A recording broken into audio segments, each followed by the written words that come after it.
당신을 물론 성자라고 볼 수도 있고, 주 말이에요. 주가 당신으로 했다 그랬잖아요. 성자라고 볼 수도 있고, 내용상 성자 같지만 5절과 맞추어서 해석하려고 그러면 5절에 보면 주의 오른쪽에, 이때 주는 분명히 성부거든요. 그렇죠.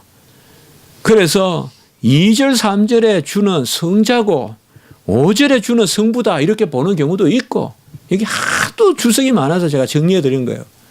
그렇게 안 보고 전부 주를 다 성부로 봐도 돼요. 5절에는 주가 성부가 확실하니까. 그러나 시편이니까 이런 게 좀 자유롭잖아요. 호칭에서.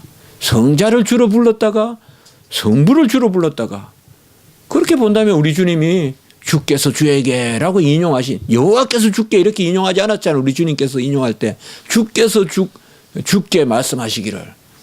또 그러면 성부도 주고 성자도 주니까 앞에 2, 3절은 좀 더 성자를 당신으로 칭했다고 봐도 되고, 5절은 성부를 당신으로 칭했다고 봐도 되고, 그것은 문제가 없습니다. 그러나 여하튼 오늘 시편은 이것은 우리가 정리를 하고 읽어야, 그것만 정리를 해도 크게 우리에게 와닿습니다. 그래서 여호와께서 당신의 권능의 규를 내보내시리니, 이거는 여호와께서 여호와의 권능의 규를 내보내시리니, 여호와는 원수들 중에서 다스리소서 이렇게 해도 되고, 여호와께서 성자 하나님의 권능의 규를 내보내시리니 성자 하나님은 원수들 중에 다스리시고, 3절 당신의 권능의 날에 당신의 백성이 거룩한 옷을 입고, 이것도 성자의 백성이라 할 수도 있지만 성부의 백성으로 보는 수도 있고요. 이 정설은 없어요. 저는 좀 더 성부 쪽으로 보는 게 좋지 않냐, 5절과 맞추기 위해서. 그러나 그것은 정설은 없어요. 어쨌든 성부든 성자든 주는 하나님이에요. 주의 권능의 날에 주의 백성이 거룩한 옷을 입고 절거히 헌신하니, 새벽 이슬 같은 주의 청년들이 주께 나오는도다. 이때 주는 전부 당신이라고 했어요.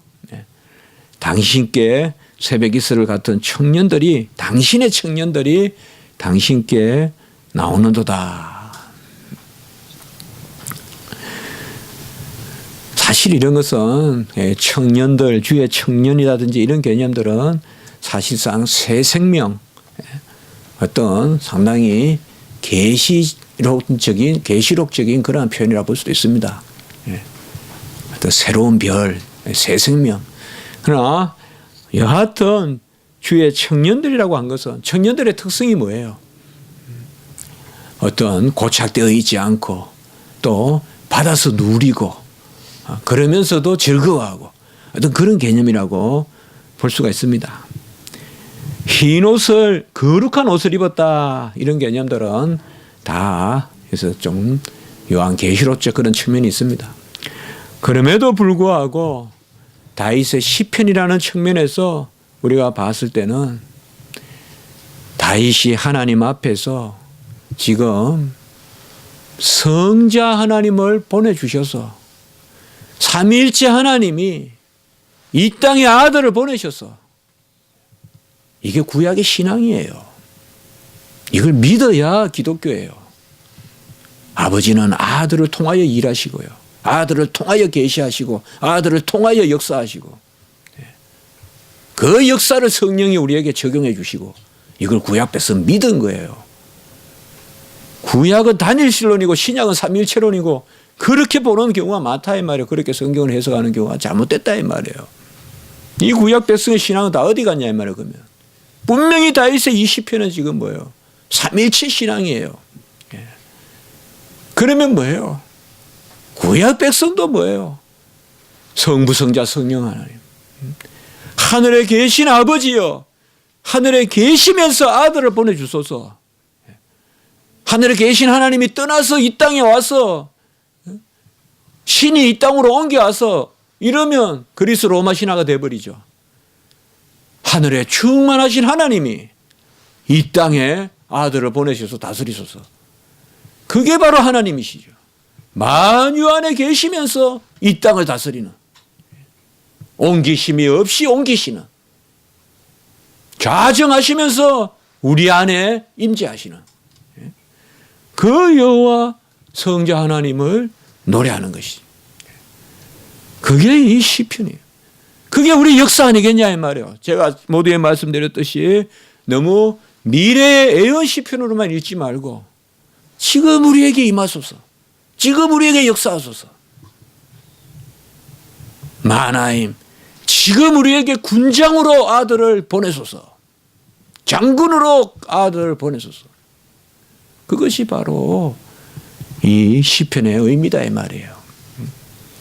그러니까 미래에 되어질 일, 보호자 우편에서 다스리는 분, 우리도 보호자 우편에서 지금 다스리죠. 그분이 마지막에 은수들을 다 발등상같이 만들고 불못에 보내고 그 모든 일들을 이루시지만 우리가 지금 노래할 때도 그 권능의 주님이 우리에게 역사하시옵소서. 그래서 저는 구약에서 예언시, 메시아 예언시는 성육신 혹은 초림과 재림을 아우르는 관점에서 대체로 읽어야 된다 이거예요. 아주 특정하게 이것은 재림이다, 종말이다, 그게 아닌 이상은 항상 성육신을 함께 아우러서 읽어야 되는데 보통 주석이나 이런 데 보면 너무 쉽게 그냥 정서적으로 대체로 이건 종말에 해당한다면 종말로 그냥 종말 시편으로 해석해 버리고 그러면 그 당대의 역사성이 떨어진다. 다윗이 지금 이 시편을 노래할 때는 예수님이 오셔서 쫙 다스리고 끝나는 것까지 한꺼번에 보고 노래하고 있다고 읽어줘야 돼요. 우리가. 그래야 메시아 시편이 살아나요. 그래서 주님이 오시는 것을 대망하는 거예요. 주님이 오셔서 다 이루시고 그가 보좌 우편 가시고 그리고 재림하실 것까지 함께 봐야지. 무슨 성육신은 없다가 그냥 뚝딱 그냥 재림만 하듯이 그래 보면 잘못하면 잘못된 묵시론에 빠진다 이 말이에요. 다니엘서와 요한계시록만 그냥 연결되는 것 같고 예수님의 성육신은 없어진다 이 말이에요. 잘못하다가. 그냥 바로 그냥 다니엘서하고 그냥 요한계시록만 그냥 성경인 것 같고 중간에 예수님이 이 땅에 오신 것은 그냥 하나의 에피소드 같이 되어버린다 잘못하면. 그게 잘못된 묵시론이다 이 말이에요. 후반부에도 마찬가지요. 4절에서도 멜기세덱의 반차를 따르는 영원한 제사장이다. 우리가 멜기세덱에 대해서는 히브리서 4장 특별히 7장 이런 데 보면 멜기세덱이라는 이름이 바로 살렘 왕이고 세데크, 멜기세덱이니까 의의 왕. 그게 히브리서에 다 설명이 되어 있어요. 히브리서 7장 1절에서 10절까지 잘 설명이 나왔어요. 아버지도 없고 어머니도 없고 족보도 없고 시작한 날도 없고 생명의 끝도 없고 중요한 구절은 하나님의 아들과 닮아서 이렇게 표현되어 있어요.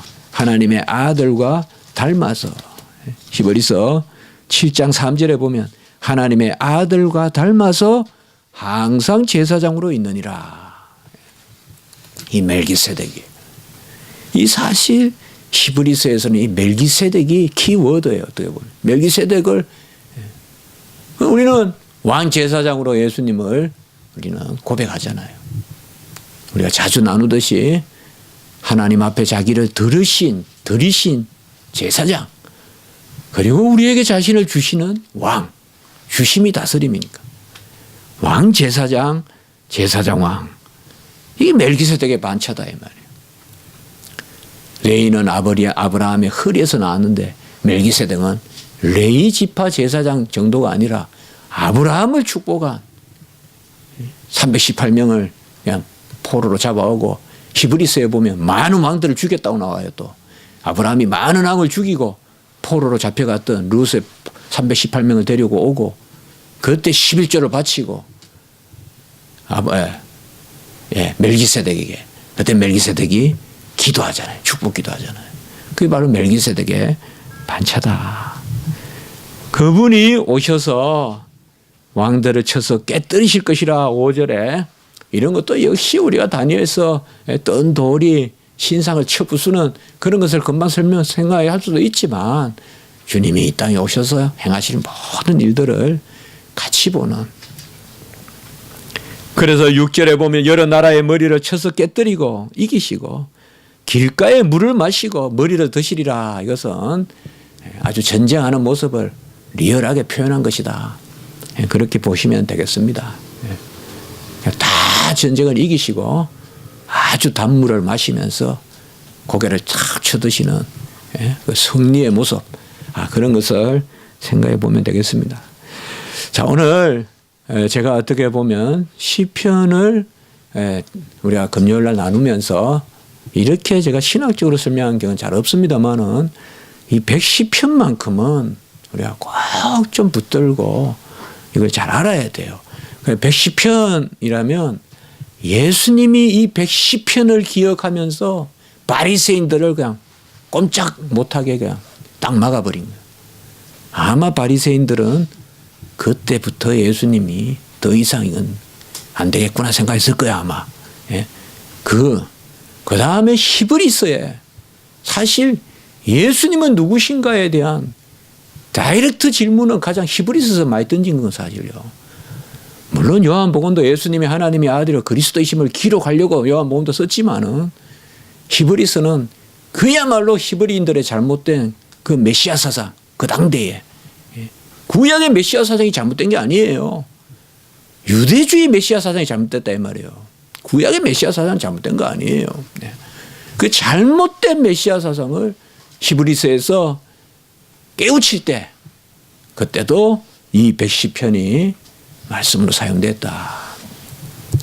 우리가 연관된 하나님의 말씀, 성경의 무오한 영감성을 인정하지 않는다면 어찌 이런 해석을 할 수 있겠습니까? 누가 현대 자유주의 신학자들이 이런 해석을 할 것이며 누가 성경 무오를 믿지 않는 사람이 우리의 이 해석을 받아들이겠습니까? 바로 110편을 온전히 받아들이느냐 마느냐에 따라서 히브리서 5장 6장에 걸쳐서 나오듯이 단단한 것을 먹느냐 젖을 먹느냐. 단단한 것은 다른 것이 아니라 바로 말씀대로 바로 믿는 것. 다윗의 후손으로 온 분을 주라고 부르는 그것에서 큰 아멘이 있는 이것이 바로 단단한 것을 먹는 것이지. 이성적으로 생각해서 후손을 어떻게 주라고 부르냐. 후손은 후손이지. 후손으로 태어났다는 거 족보만 절절절절 외우면 그게 성경 지식이냐 이 말이에요. 그분이 바로 영원한 하나님의 아들이시다. 그것을 우리에게 전해주고 있습니다.